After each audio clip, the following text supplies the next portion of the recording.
Welcome back, everybody. Today's question comes from Blue Eyes Skinny Thighs, and I have to laugh at your username. I love it. Anyways, take it away. Hey Katilette, I have a question for you. My whole life I've really just wanted to be a stay-at-home mom. I know that I'm going to go into a career and everything like that, and before I'm married and before I have kids and stuff, but I really just that's what I'm passionate about, is being a stay-at-home mom, and I've gotten a lot of grief about that, and I'm sure you have too. I'm just wondering how you dealt with that and what you have either said to people or anything like that. I think you're an amazing stay-at-home mom, and I just want to know how you've dealt with that and the people looking down on you and everything like that. Thanks so much. Bye. Thank you so much for asking that question. That is actually a great question because I have dealt with that my whole life. When I was growing up, I was always taught and I always believed that I could be whatever I wanted to be. My parents always told me, you can do whatever you want to do, but I always wanted to be a stay-at-home mom. And that's just stuck with me throughout my adult years, and as I have become a mother, that's just been what my goal was as a mother. And I think that probably comes from the fact that my mom was a stay-at-home mom. I just remember how wonderful it was to come home and the house would be clean, and there would be fresh baked cookies, and it sounds like a fairy tale, but it felt like that to me as a child.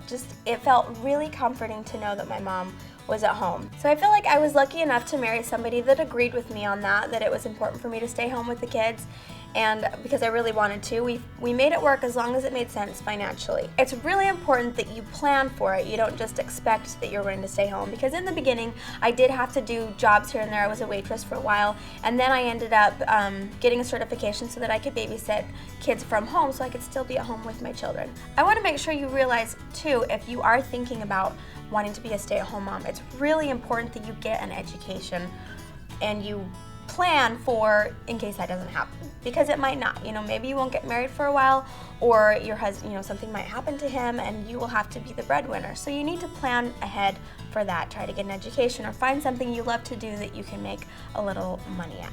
As far as people judging me for wanting to be a stay-at-home mom, I never really cared.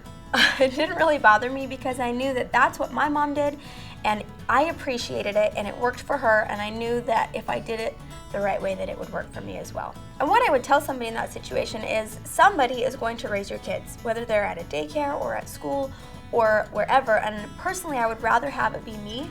I would rather be the one being there to see them take their first steps and to teach them their first words, ABCs, or whatever. I wanted to be the one there. I feel really fortunate that I was able to do that, because I realized that there are many mothers out there that have to work that can't stay at home, and there are many mothers out there that have dreams and ambitions that involve a career, and that's wonderful. The choice that I made to be a stay-at-home mom was right for me. It's not right for everybody, but as long as you're showing your kids love, raising them with love, they're going to be great. No worries. My goal for last week was to do something nice for Shay every day, and I feel like I did that, but I didn't focus on it as much as I wanted to. At the end of the day, I'd be like, oh wait, did I do something nice for him? Oh, I guess I did that, so it was okay. So I'm gonna stick to this goal one more time. I'm gonna do something special for him at least once. When we were dating, we used to write notes back and forth and stuff, so I kind of had in mind maybe just bring that out a little bit more, writing the notes and doing the little things that maybe we've kind of lost in our 9 years of being married. So I'm gonna try this goal again. I'm gonna be a little bit more passionate and involved with it, other than, oh, I think I did something nice today. Yeah, that'll count. I'm gonna try a little bit harder this time. All right, so join me in this goal for somebody that needs some love in your life. Give them love, and I will see you guys next week.